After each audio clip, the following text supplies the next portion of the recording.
അപ്പോൾ നമ്മുടെ കുഞ്ഞു മാവിലെ കുഞ്ഞു മാങ്ങ ഇതിനെ പൊട്ടിച്ച് അച്ചാറാക്കിയാലോ?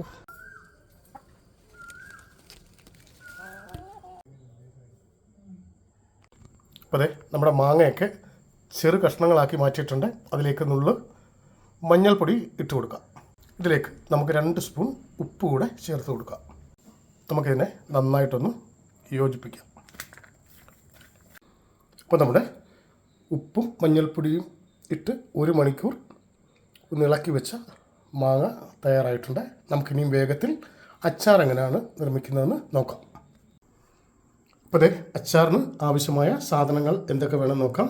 ചോപ്പ് ചെയ്ത് വെച്ച വെളുത്തുള്ളി, ഇഞ്ചി, കടുകിൻ്റെ അലക്, 2 സ്പൂൺ മുളക് പൊടി, ചെറിയ ടീസ്പൂൺ മഞ്ഞൾപ്പൊടി, കായപ്പൊടി, അല്പം ഉലുവാപ്പൊടി. അപ്പോൾ ചൂടായ കടായിലേക്ക് നമുക്ക് നല്ലെണ്ണ ഒഴിച്ചു കൊടുക്കാം.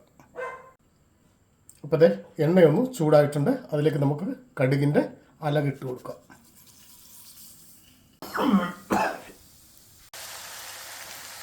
അതിലേക്ക് ചോപ്പ് ചെയ്ത് വെച്ച ഇഞ്ചി. അപ്പോൾ വേണ്ട, നമ്മുടെ ഉള്ളിയും ഇഞ്ചിയുമൊക്കെ നന്നായി വഴന്ന് കിട്ടിയിട്ടുണ്ട്. ഇതിലേക്ക് നമ്മൾ മുൻപ് എടുത്തു വെച്ച മസാല ഇടാം.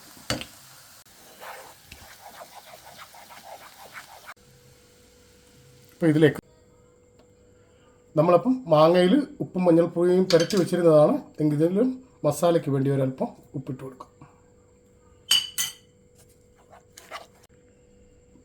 ഇതിലേക്ക് നമ്മൾ ചെറുതായി അരിഞ്ഞു വെച്ച മാങ്ങ ഇട്ട് കൊടുക്കാം.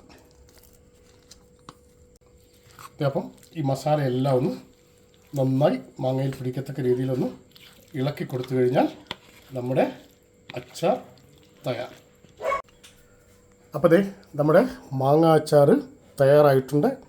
എല്ലാവർക്കും അറിയാം, എങ്കിലും ഇതുപോലൊന്ന് ഇട്ട് നോക്കുക.